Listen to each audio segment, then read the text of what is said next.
Welcome to Big Muddy Mayhem, the podcast where we talk about true crime and bad behavior in the Midwest. Each week we'll bring you 2 stories from the heartland that might break your heart, but we hope to entertain you along the way. I'm Tracey Laricha. And I'm Janet O'Brien. Well, hello, Janet. And hello, Muddy Buddies. We have something a little bit special for you this week. Yes, we do. Happy Valentine's Day. Happy Valentine's Day. Today, this drops on Valentine's Day. Absolutely. And we have something a little bit special and a little bit different this week. Yes. Janet, do you want to tell them what we're doing? So, we are basically going back to our origin story. It is our origin story. It is an origin story. So, we came up with this podcast on this trip, basically. Mm-hmm. And there were some things that kind of led us down that path, so we decided we should share this. And it just happened to happen in New Orleans. It did. And we decided this would be the perfect week to record it because... That Tuesday was yesterday. Exactly. So we are going to take you to NOLA, and I know that that's not the Midwest, but F you guys. This is our podcast, and we can do what we want. The Mississippi goes through there. That's it's fine. Right. It's still muddy. Fine. It's still muddy. Exactly. All right, so we are going to tell you some stories from New Orleans and also tell you the story of our road trip to New Orleans. Exactly. So I'm going to start off. Janet, take it away. Yes, and then Tracey will finish it up. That's okay, right. So back in February of 2022, we were invited by some friends to go to New Orleans with them. Mm-hmm. So we're like, heck yeah, let's go. We're going to make it a long weekend. Absolutely. You know? Hi, Ed. Hi, Jolena. Hello, Ed. Hello, Jolena. I ended up renting a car in the morning, and then I guess it was about 1 or 2 p.m. I ended up picking up Tracey, and we started on our road trip. Now, if you didn't notice, Tracey and I love talking. Like a lot. A little bit. Just a little bit. And, you know, this is not a short trip. I mean, it's like going to be all day. We're only driving to Jackson, Day one was, driving to Jackson. So, like 8 hours. Yeah. And Tracey came up with the idea. She's like, when I go on, trips with Ryder, what I'll do is we'll listen to music and stuff, but sometimes we'll play podcasts. That way we're both listening to the same thing, and it kind of just makes, the trip kind of fun. Ryder does not like talking, and so something has to fill the space.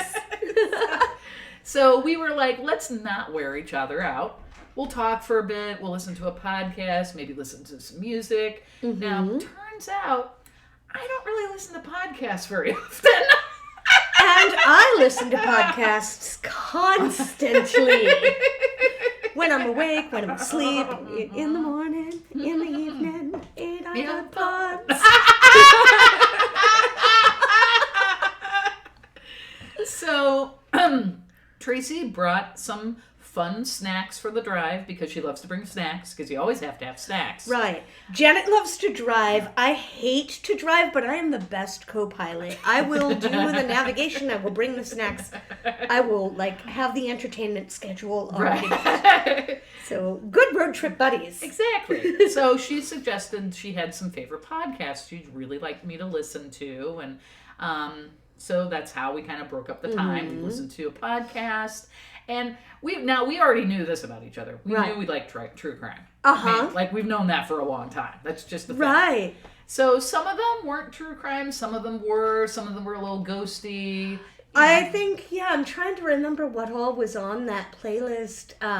I know The Dollop, which is my all-time favorite podcast in history. Mm-hmm. Super, super fun. Go check it out. Right. And then I played Hollywood Crime Scene. Yes. I think I played you the one about where they talked about how Nancy Reagan was the blowjob queen of Hollywood. Yes. Right. And then some spooky, ghosty stuff, too. Right. And I tried to find things that were New Orleans-based also. Yeah, so it was a lot of fun. I got to learn a lot, and we had fun listening to them. So, the kind of podcasts, quote unquote, that I listen to, I watch YouTube. Right. But they're still podcasty. So that's kind of it's a little different, but not really. It's still somebody sharing a story. Exactly. So we were listening to these, and we're listening to the fun stories, And while on her way down, Tracey confessed something to me. She's like, I've been really thinking for a while now, I would really love to have my own podcast. I mean, I really, really, really would.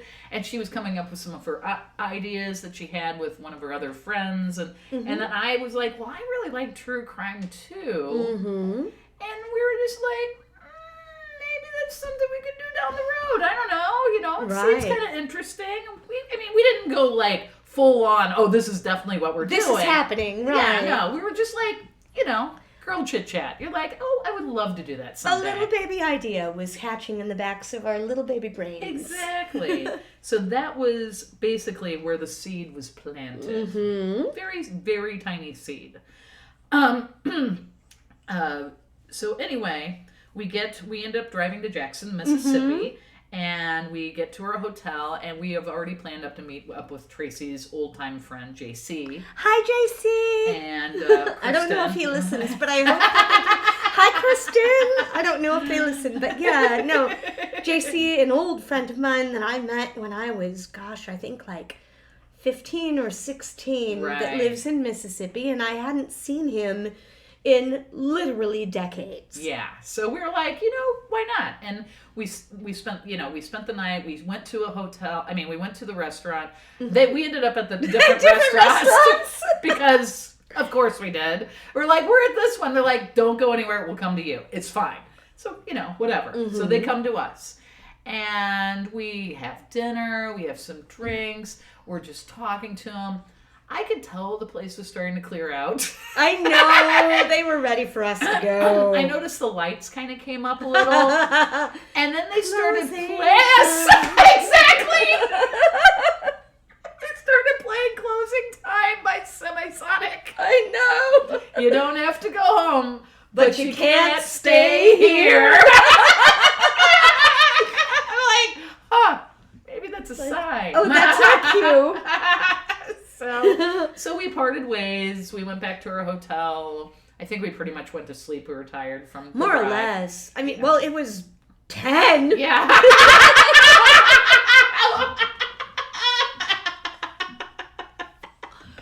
10 p.m. is so late. I know. What is it that they say? Nothing good ever happens after 10 p.m.? No. Wait. I know. So the next day we leave the hotel and then we drive less than 3 hours to the New Orleans guest house where we had rented a room. It was a big room with 2 beds. I think New Orleans guest house has been there for a very, very long time. By the way, at some point in the trip we found out that there was some kittens that lived in the back. I somewhere have a picture of Jolena sitting down like the cat whisperer with like 7 different kittens around her. So freaking cute. And most of them, Ryder and I, we just recently lost our oldest black cat, but then Cecil, who is the cat that you probably hear in the background all the time, is also an all black cat. And so, like, of the 6 or 7 of these cats, most of them were all black kittens. Yes. So I was texting pictures. I'm like, I love it here. So yeah, and like the people who were like the housekeeping and stuff, they put food out for the kittens, and Jolena was feeding them like chickens, just like scattering kibble on the ground, and like they're all just meow, meow, meow, meow. So we get to the New Orleans guest house. We get there a little too early. We can't check in yet, but we walk into the front door, talk to them. They're like, come back in like 2 hours. Like, I don't even know if they let us put our luggage in. I don't remember, but we were parked like right so there. Close, right? We just had a couple hours to kill in New Orleans. Turns out New Orleans is an easy place to kill some time. So we ended up going to meet our friends at this bar. What's the name of it? Starts with a C. Oh, it wasn't Coops. It's not Coops. It's It's not Cooper's. I don't know. It'll come to us. It will. Anyway, so we end up going to meet them for just some hors d'oeuvres and kind of hang out because we're meeting up with our friends because they've already been there for like 2 days, I think. Right. So we go there, we hang out for a little while, and they had like some oysters, and they were pretty good. But it was just kind of like a dive bar, and it was fine. And then So we go back, after we end up meeting them, we drive back over to the guest house, we check in, and I noticed on the drive back, we passed this small white building on the main road that the guest house is right off of. Cooter Browns! Cooter Browns! That's what it's called. I knew I would get there, yeah. So I noticed the sign that says Haunted Museum. Catch it out of the side of my eye. And I'm like, make a mental note of that. So we park the car, take our luggage in, look at our room, kind of check out the place. We're like, okay, now we're going to go walk. We're going to go walk to the French Quarter. And so we go across the street and we notice this other place that is like a small restaurant. And it's got this really nice cutesy menu on the front of it, and it's called Effervescence. Effervescence, and it's a champagne bar, but they also advertise that they have oysters. Right. But these look like this is where you go for it. Cooter Browns is where you go if you want like some beers and a plate of oysters and like sandwiches and like good dive bar grub. This place was like also oysters, but I'm in New Orleans. I'm going to eat oysters as often as I can, right? Right. And this is like a fancy schmancy place where you can get like oysters in a little bottle or like a little glass of bubbly. Which and they had so like good. some really, really pretty mocktails. And yeah. So anyway, we're like, she points that place out. She's like, well, you should check that place out too. And I'm like, okay. And just put them, file them in the back of our head. Put a pin in it, yeah. And we move on. We wander around for a bit. And I don't know, I think it was the next day we had gone out to breakfast. We did some shopping or whatever. And then it got around about 1, 2 p.m. And Ed and Juliana kind of hit a wall. They're like, we'd like to go back to our hotel. Well, they weren't at a or Airbnb, rather, like, and like take a nap. Yeah, they're like, we want to take a nap. And Tracey and I tend to have the same kind of schedule. We wake up early. Jiffy Pop. And like we're like, we want to go look at stuff. And so we start walking back, and I'm like, hey, Tracey, what do you think if we go to that haunted museum? And she's like, she's like, we'll go. But afterwards, why don't we go to that restaurant called Effervescence? Right. Would you mind if, kind of combine the two. And I'm like, sure, yeah, we can do that. That's fine. They're right. They're literally like 2 or 3 blocks from each other. So completely. And they were both walking distance from our Airbnb. Yes, exactly. Or from it was a guest house. Guest house, rather, that we stayed. Well, from where we were staying. Right. So So we're like, okay, yeah, that sounds like a great plan. We can go do both, and then if they're still napping, we can go wander around more, or maybe go hang back at our room, whatever. So we end up going over. We decide to walk over to the haunted museum. We walk in the front door, and it's like a 2-story building. It's pretty small. It is. Like it looks like it was a house at one point. Right. And we walk in the front door, and there's this lady, and she's got long blonde hair, and she's not a small woman, but she's definitely has a New Orleans accent. And we go over there, and I think Mary, I think yes, was her, yeah, her name was Mary, and actually she goes by Bloody Mary. Oh dear. And she's like, hey, I think it was only $5. I mean, it wasn't expensive. No, it was really, really, really cheap. And she's like, okay, well, I went ahead and bought her tickets. And she's like, well, do you want a guided tour, or do you just want me to give you this pamphlet and you can kind of do your self-guided tour? And we're like, we'll just do the self-guided tour. There was no one else there, and there is something that is, I think, a little bit awkward when it's like a docent taking 2 people around, especially when you don't know what you're in for. Right, we had no idea. Like when you walk into the front, it's clearly a shop. That's the gift shop. Right. And she sells all sorts of things like books and candles and ghost hunting kits, and she sells voodoo dolls. I bought a little voodoo doll that's supposed to be good for people working in customer service, and it has come with me to like every job I've had since then. And then I was looking at the website, they actually have a DIY voodoo doll bar. Where they have a wall of dolls, and you can decorate them like Build-A-Bear if it was creepy.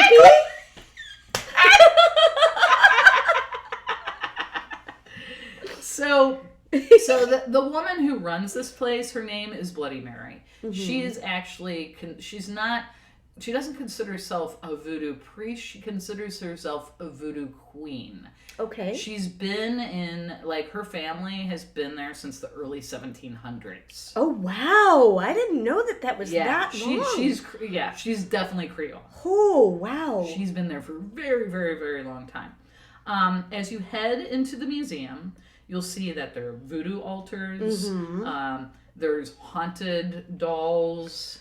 Some creepy dolls. Yeah, they have a Victorian seance parlor. Mm-hmm. They have a ghost photo gallery where they have pictures of supposedly ghosts. They have occult artifacts. Mm-hmm. I looked this up, and unfortunately, their website is really freaking locked down because they want you to go in. And see it. Well, yeah, you can't give away all of your right. And goodies. they have some old things from one of like the main voodoo priestess that lived in New Orleans. So she has a bunch of her stuff.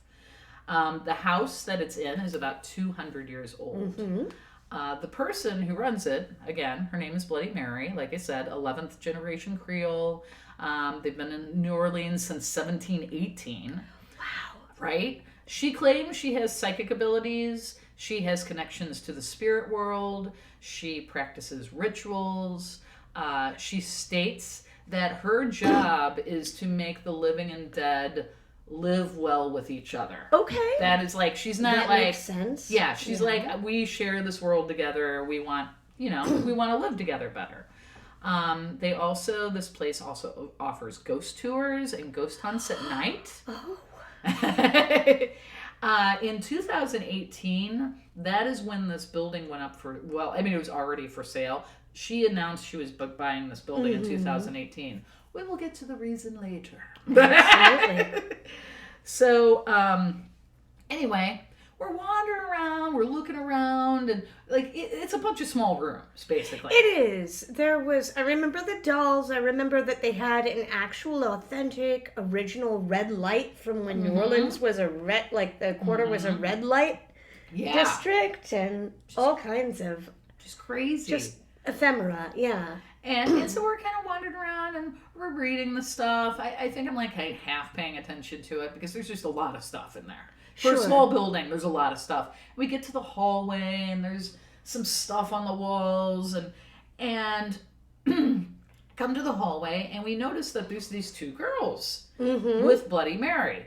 The two girls, they're clearly a couple. They're standing there with her and they're standing at the bottom of the stairwell and there's an arrow pointing up the stairwell. And I'm like, okay.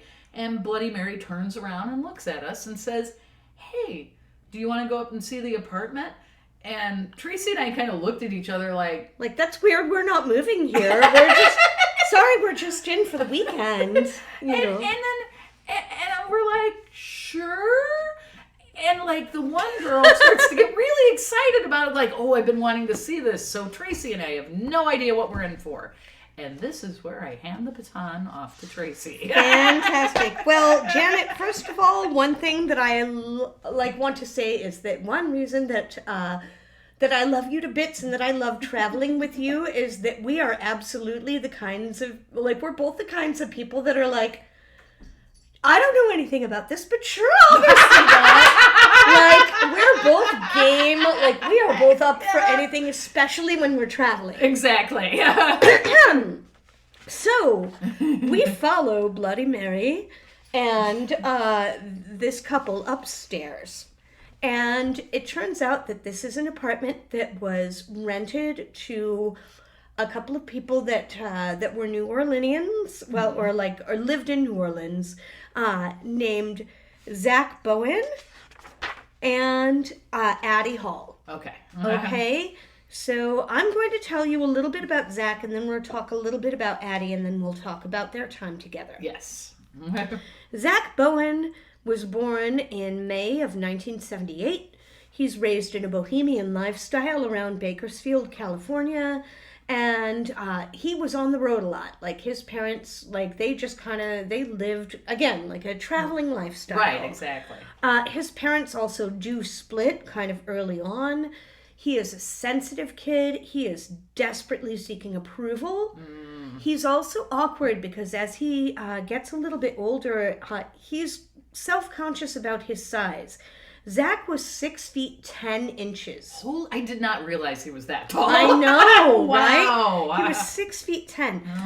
But then people do really just, like, people like him. He is,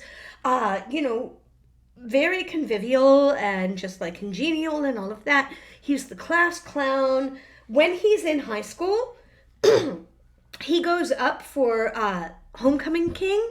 Oh, wow. He doesn't make it, Oh. and he gets really self-conscious and awkward about it, so much so that, like, not winning homecoming king might have been why he dropped out of high school. What? I know. Oh my God. So he's staying with his mom. His parents again are split up. He begs to go and live with his dad. Mom is worried about this because dad is not super responsible. But mom says, okay. Maybe a boy needs his father. Right. Right? Well, dad immediately pretty much takes Zack out on the road again. And they end up in New Orleans.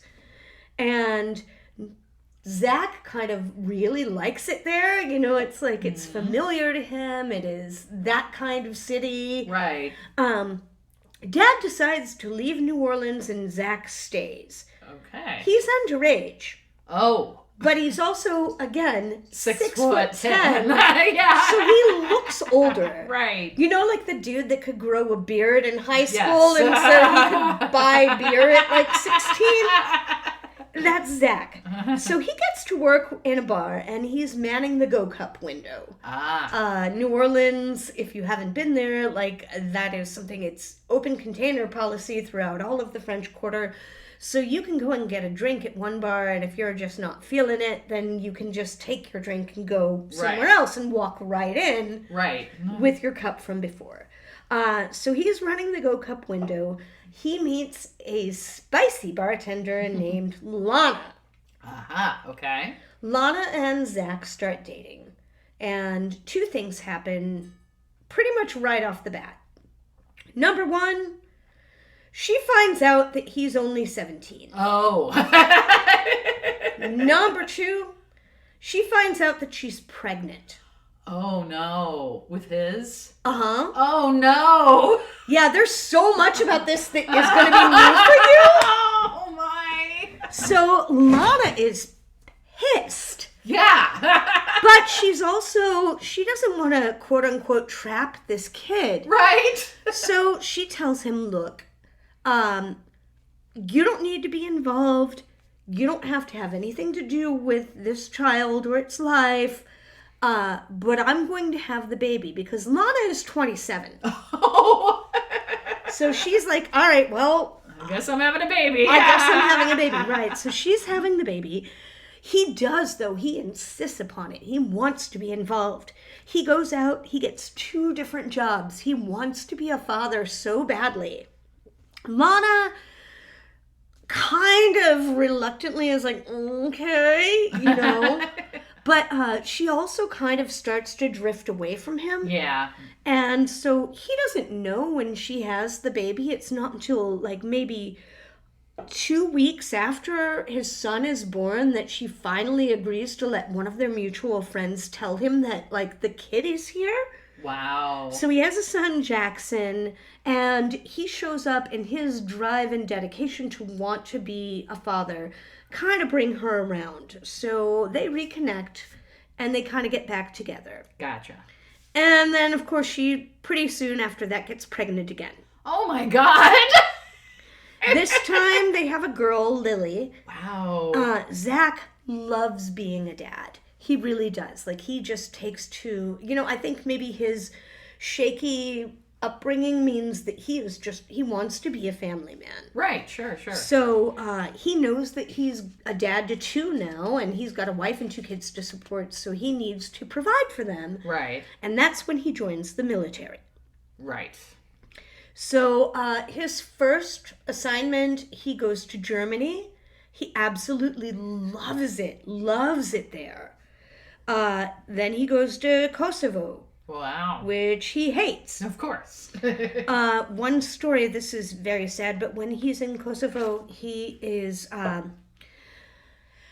gives candy one day to like a little Albanian girl that he meets while he's kind of out patrolling. And he even says, in a letter that like the little girl reminded him of his daughter that he can't be with. And so he gives candy to this little Albanian girl that reminds him of his daughter.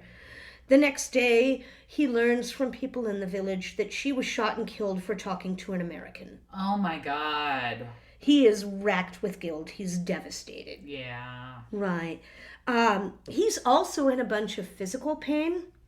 Again, I will refer you to the fact that Zack is 6'10". Yeah, that's really tall. So he wears a size 17 shoe. Jeez. And his army issue boots are not the right size to fit size 17 Wow. feet. But so anyway, he ends up with something called hammer toe. Oh, like yeah. where your toes start to kind of clamp in on themselves. Yeah. And they're bad enough and they're painful enough that this requires surgery. So while he is recovering from surgery, he gets to come back and like kind of reconnect with Lana and the kids. And finally, she hadn't done, but he files the paperwork to try to get them to like, be able to go back overseas with them. He's also kind of starting to sour on the military after Kosovo, and then he also did a stand in Kuwait. Oh, wow, okay. And one of his best friends in the military was very close to him, and she was killed. It was the first female casualty in Kuwait. Oh, wow. So he has got just like, he's kind of done with military service. Right.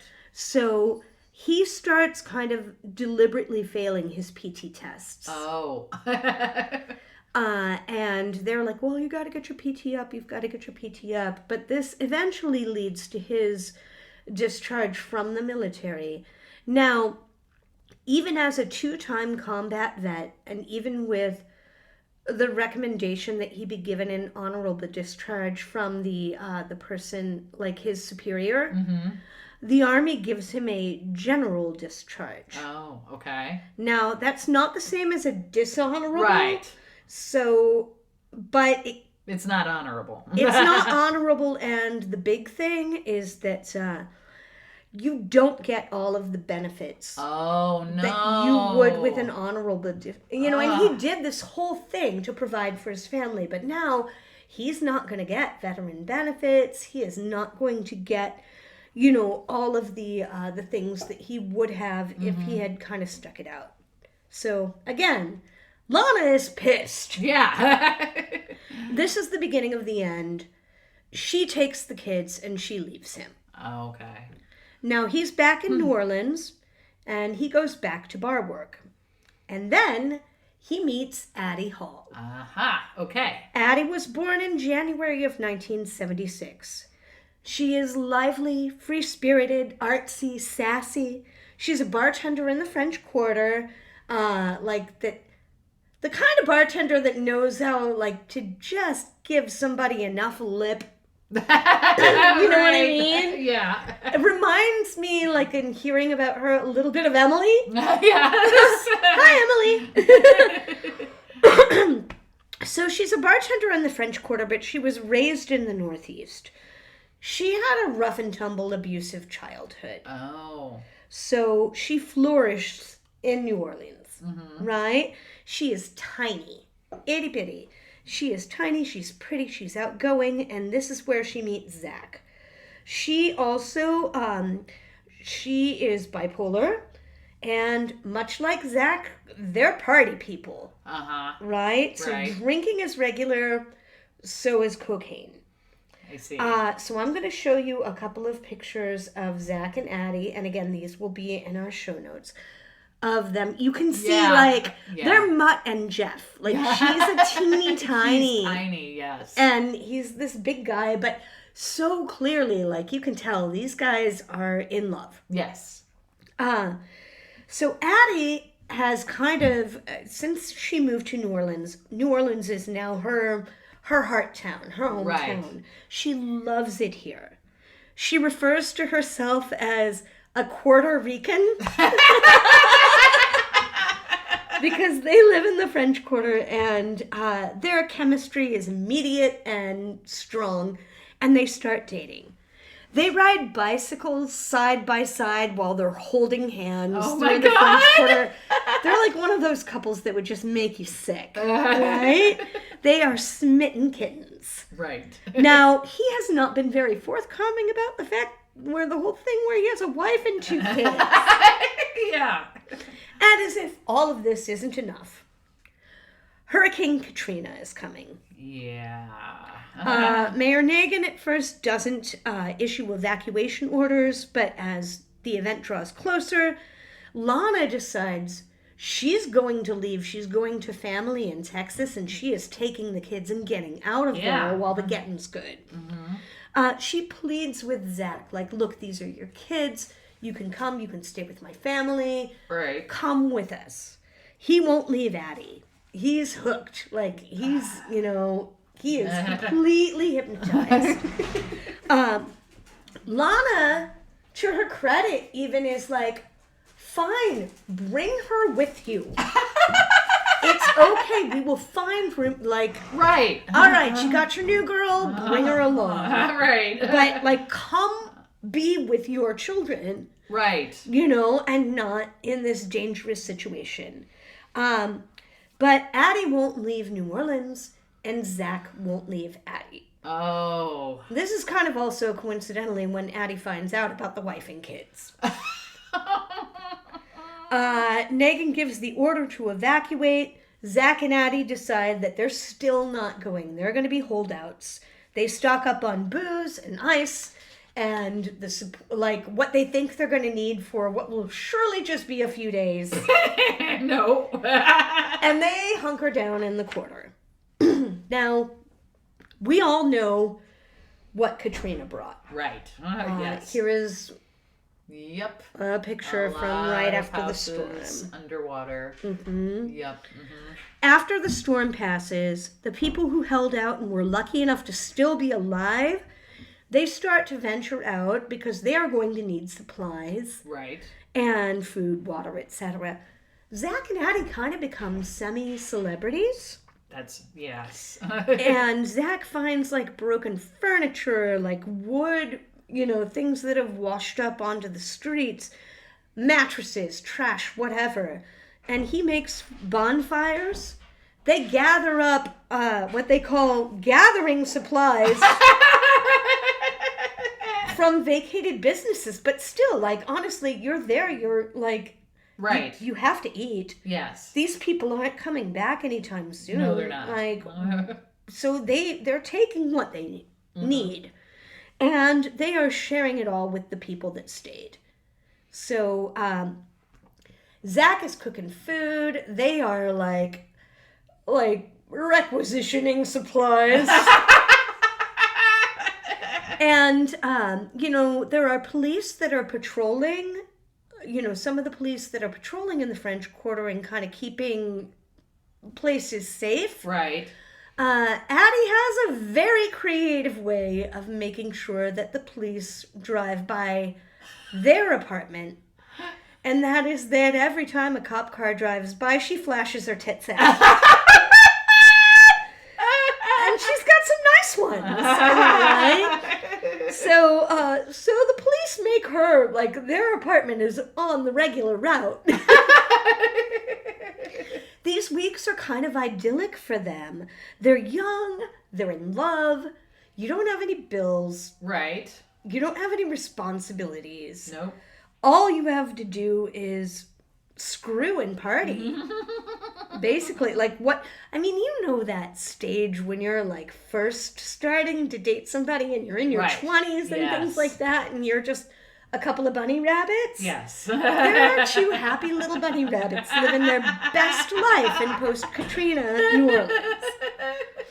In fact, it takes Zack weeks to even let Lana and the kids know that he survived the storm and he's still alive. Oh my God. He is just, again, smitten kitten. Right. Right? So then, though, there are some things that change. There's military presence that kind of comes into the city. Now, they're not interfering with Zack and Addie or the people that are there, but just them being there kind of triggers some pretty serious PTSD. Oh, right, because of the military, of course. For this 2-time war veteran Yeah. that has seen some shit. Yeah. They both also eventually have to kind of go back to working full time as people come back into the city. Zack is working delivering for a grocery store. Addie goes back to tending bar. Lana and the kids come back. Okay. And so now there's like visitation coming back again for Zack, which is great because he loves his kids. Right. Addie doesn't like this. She hasn't had to deal with the reality of that he's a dad. So when he has the kids, she makes Zack go to hotels on the weekends that he has his children. And so she does not like that he has had this past. Addie is back behind a bar. Right. She's still a flirt. She's still, like, doing very well because she's charming and pretty and cute, and she attracts a lot of attention from men, has a lot of regulars. Sure, absolutely. Zack does not like this. Oh, storm is brewing. Right. She's feeling stifled. He's feeling neglected. They are both feeling like they should do cocaine about this. They never really fully get out of that party cycle. Oh, yeah. And they're spending about $400 a week on coke. Oh, my God. I know. They also decide that maybe they should just try for a fresh start. So they move into a new apartment located on Rampart Street above the Voodoo Museum. And this is where our stories come together. Yes. Addie, upon getting everything set up and talking with the landlord, quietly informs the landlord that she needs the lease to be in her name only because she's planning on leaving Zack. She has one foot out the door. They fight more often. Right. But they are, like, it's fight and fuck, right? It's break up and make up. Right. And it goes on like that for a little while. Zack is feeling love-starved, and he starts to seek affection somewhere else. Now, something else that we didn't know about Zack until now is that Zack is bisexual. Oh, I did not know that. Okay. So he starts seeing a boyfriend. Like, he gets himself a boyfriend, and he's getting the love and the affection that he isn't getting with Addie at home. Right. He and his boyfriend have the same coke dealer. So, it's a meet cute.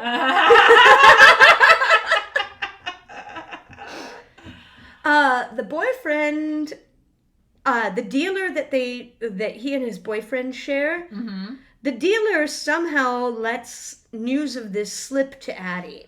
Oh, no. She flips out. Again, she is, she is bipolar, and she also has, like, addiction issues and temper issues. Mm-hmm. She flips out on Zack. She tells him she wants him out. She also blows everything up and outs him to all of his friends. And that brings us to October 5th, 2006. Okay. Zack and Addie have their last fight. Yeah. They don't sort out their differences, guys. I mean, just spoiler alert. No. Fueled by drugs, alcohol, desperation, Zack strangles Addie to death at about 1 a.m. He then has sex with her corpse. He is in a drug-fueled haze. He passes out. Mm-hmm. He gets up the next morning and goes to work. His coworkers notice that he seems like he's kind of acting off, and it's weird that he's wearing like this ball cap and sunglasses, which he never did before. He tells them that Addie has left him. Oh, okay. She's going to go back home to her family. Now, this seems a little odd for a girl with no family ties. Right, exactly. And an abusive family, and that loved New Orleans. Right. But that's the story. So Zack starts partying even harder. He's going out with friends. He's buying rounds. He's giving them rails of coke. Yep. He is doing all of these, like, just kind of acting out things. But haven't we all, especially, like, in your 20s, like, haven't we all, like, acted out a little bit coming off of a bad breakup? Exactly. Right? So we've all done this on a bad breakup, right? Absolutely, absolutely. But wrong. But wrong. And we know the rest of these details because they were written down in Addie's diary, but by Zack. Not creepy at all. The rest of the story is going to be pretty disturbing. Yes. Zack writes about how he, quote, very calmly strangled her. I very calmly strangled her. Now, some of you will wonder how that can even happen. Right. The rest of you have probably worked on a help desk.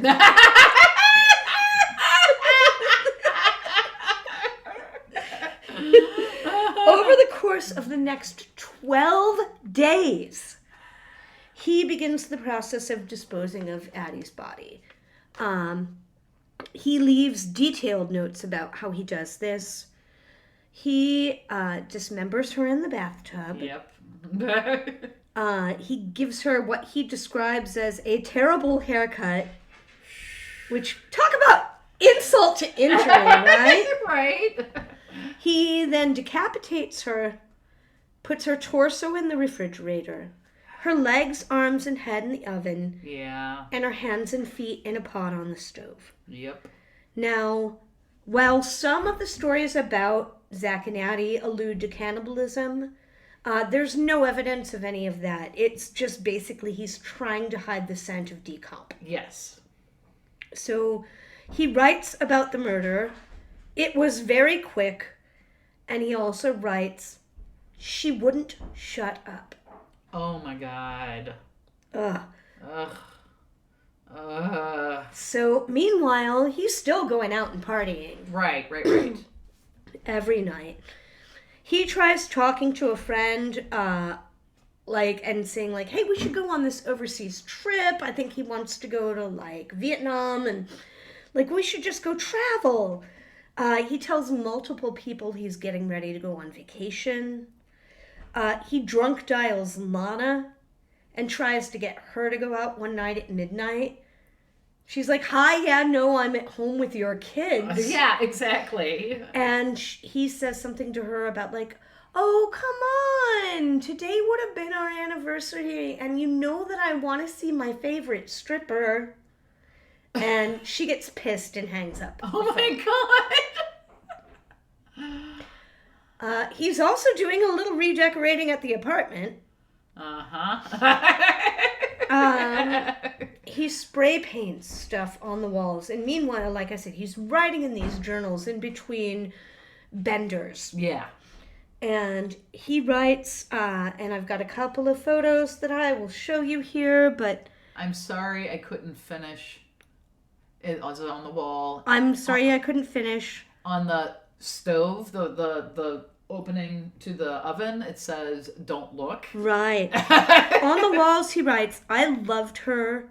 I'm a total failure. I'm sorry I couldn't finish. Help me stop the pain. Call Lana Bowen, his wife, and with a phone number. And look in the oven. And painted on the oven door is... Don't look. Don't look. Ugh. So that brings us to October 17th. Zack goes to the Omni Hotel, which is a very posh hotel. Mm-hmm. Very nice. Too rich for my blood. But he goes up there. They have a posh rooftop bar. He goes and he spends the day drinking, basically. Top shelf. Bartender is kind of worried that he's gonna, like, dine and dash. Yeah. And kind of does. But not the way you think. Not the way you think.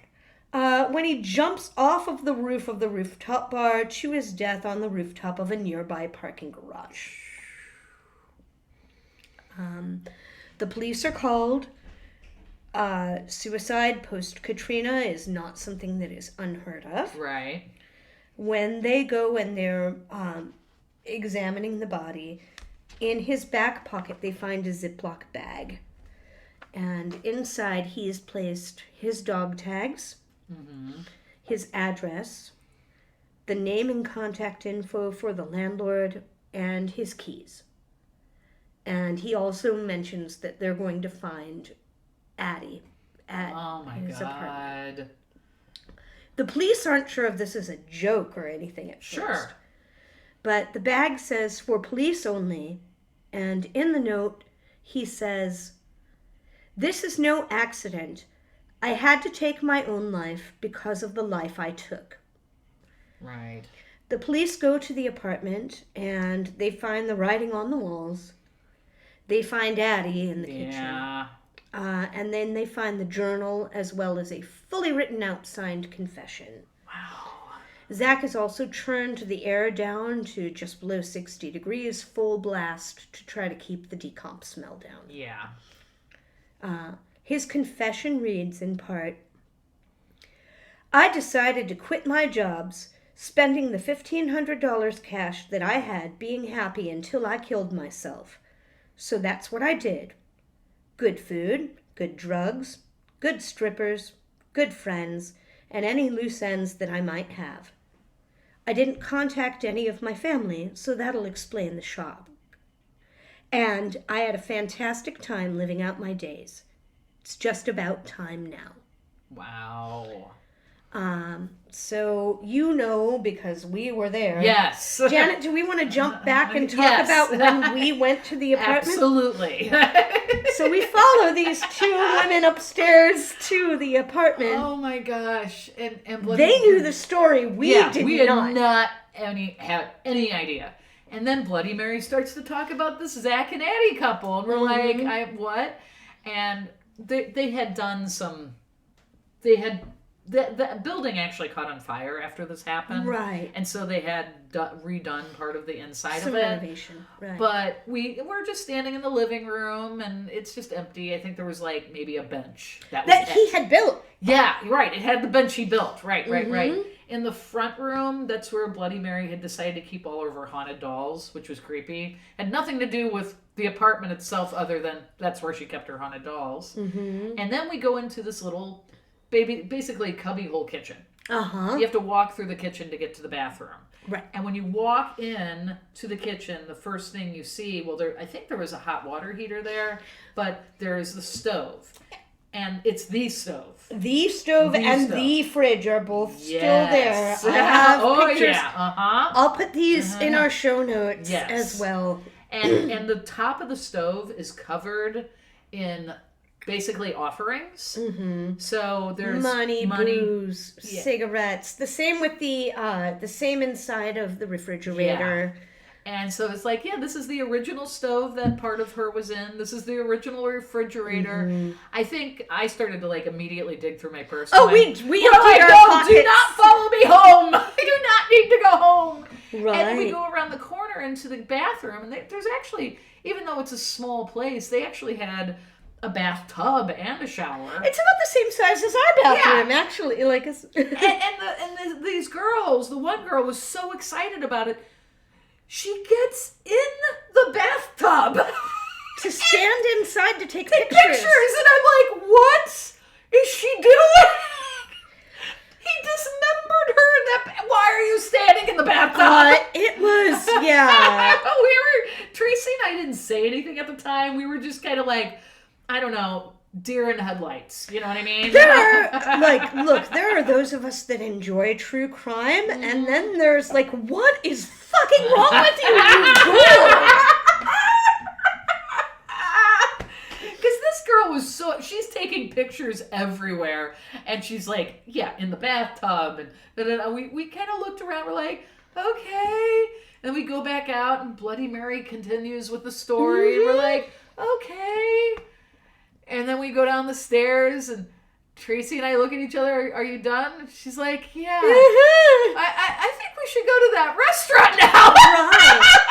I will point out, though, the one thing that did kind of, like, the one little, like, silver lining is that, so people do leave money in the, like, on top of the stove and in the refrigerator, and Bloody Mary did tell us that all of the money and stuff, like anything of value that is left behind as an offering, is donated monthly to a local domestic violence shelter. Right, so like she cleans all that up, gives it to them, and then you can start putting stuff on there again. Another sad coda that I learned about this story when I was was researching is that okay, so Addie didn't have a whole lot of family, which is why New Orleans kind of became her home, and like these people sort of became her family. After this happened, even though this is like a nationwide story and they find out right away, it took her family members over 6 months to go and collect her remains for burial. Oh my God, wow. So, geez, I know. Awful. She deserved better. Right. She deserved better, but... Yeah, so at that point, we're just like, it is time to wash this off of me, and we're going to walk down the street. And I think it's time, as Janet and I tell this story, I think it's time for us to take a pause and for me to make us another round of Sazeracs, and we'll come back for what's nice. We'll come back for what's nice. All right. If you enjoy getting muddy with us, here are some ways that you can help support the podcast. Send episode suggestions to bigmuddymayhem@gmail.com. You can like and subscribe to the podcast on whatever platform you are listening on. And of course, a good review will help us reach new listeners. If you're listening on YouTube, please leave a comment in the comments section. You can also join our Facebook group where we can discuss the episodes and also take your suggestions. And of course, the very best thing that you can do is to tell your friends. And now we're back for What's Nice. We're back for What's Nice. All right. Well, that was not a nice story. No, it wasn't. But Janet and I are here to tell you about the rest of our journey. Yes. So I'm going to set the backdrop, okay? You have to understand, in 2022, there was a certain football team that might have been in St. Louis at some point that abandoned us. Well, they know what they did. They know what they did. And it just so happens that this weekend was Super Bowl weekend. That team, the Rams... They were in the Super Bowl. Oh, so we were trying to avoid the whole weekend. Places that were playing the goddamn game. And I think that, like, the game wasn't playing yet, but, like, all the pregame crap was going, so this is the same day. Right. It is Super Bowl Sunday. Exactly. And we're just kind of like New Orleans is a football city because they love their Saints. I love the Saints. I actually do own a Drew Brees jersey. Go Saints! Every year, whether they win, whether they lose. But screw the Rams. Exactly, screw the Rams. Like right now, the city, literally, if you live in the city of St. Louis, you can pick on what we're going to do with the money that we're getting from them. Right. So we're walking back on Super Bowl Sunday after inadvertently visiting a murder house. The murder house. And we're like, how do I wash this off of me? This is so awful. I mean, a haunted museum was fine, but we went to a murder house. And this wasn't like a long time ago murder. This was pretty recent. Yeah, like 2006, and we're watching people stand in a bathtub where someone was dismembered.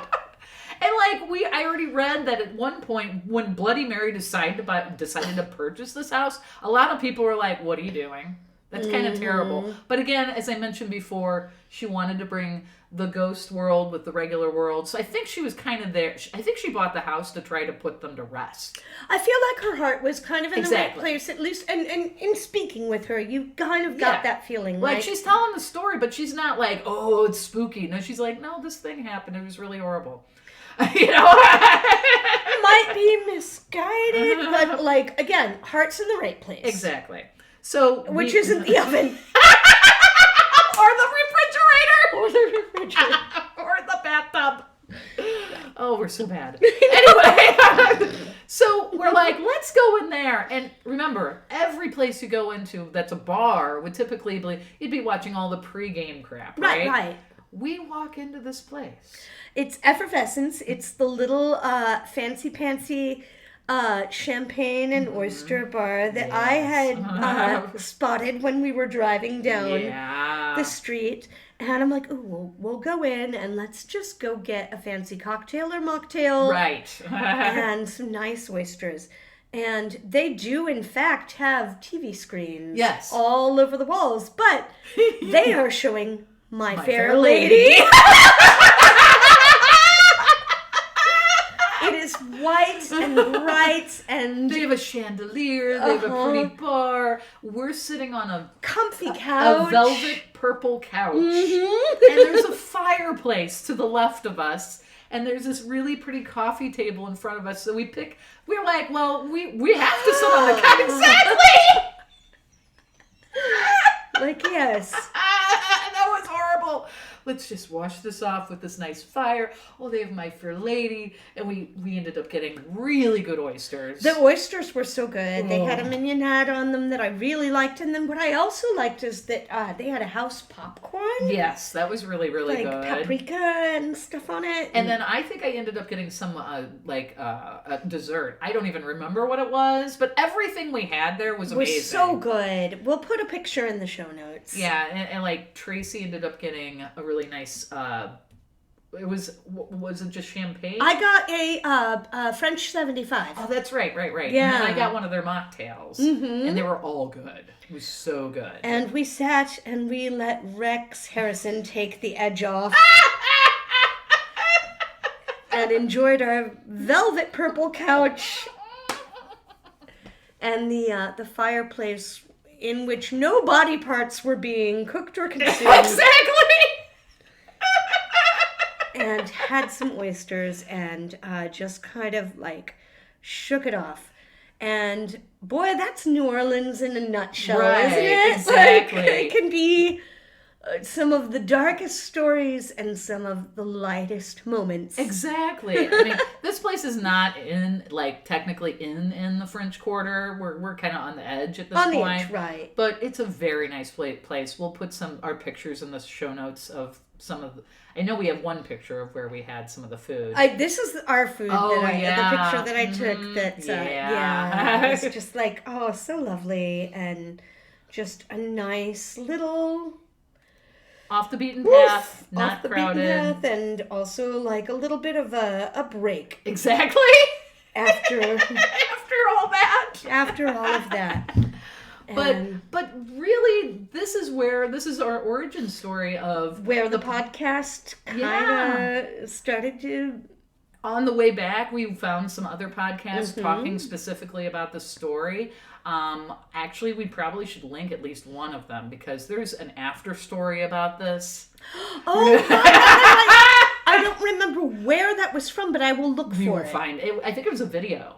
Okay. Yeah, it's crazy. There is a documentary about Zack and Addie, and I think it is just called Zack and Addie. Ah, okay. It's one of my sources, which now is a good time for me to mention those. So if you are interested in kind of a deeper dive into this story, there's a whole lot to it. I was only able to kind of touch on part of it. Southern Fried True Crime podcast, which is amazing, has a 2-part episode. I also used GhostCityTours.com, ZackandAddie.com, which is the website that is about the documentary. Wow, okay. And then TheScareChamber.com, which I used primarily for photo resources. And then for our What's Nice here, and if you go to New Orleans, you don't have to go to the murder house, and at least you won't be walking in blind if you do. Right. But if you want to go to Effervescence, we strongly recommend it. It's on Rampart Street, and their website is Nola Bubbles, NOLA Bubbles.com. Oh, nice. I love that. Yeah. So that's what I have. Awesome. And then I was going to say we are going to share photos. Absolutely. In the show notes. Many of them from our own personal cell phone Exactly. It's so crazy. And gosh, anything else, Janet, that you can think of? I think that's where we are. I mean, this is where everything started. Mm-hmm. This is where everything started. The museum we've got a lot of fun pictures from that too. There's a creepy doll named Jody that has her own story. She's supposed to be haunted. Yeah. We will make sure to post photos of all of that. This episode is going to be, I think, a little photo heavy because we have so many. Right, exactly. Our own personal, so. And but definitely do go to New Orleans. Yeah, absolutely. It's a fun town. Yeah, I was going to say, do go to New Orleans. There is so much to see. And so much to see. Things for all walks of life. You can have everything from a murder house to My Fair Lady all in the same afternoon. Exactly. And I think this is where we wrap it up. Okay. And? As we like to say, stay Midwest nice. Stay Midwest nice.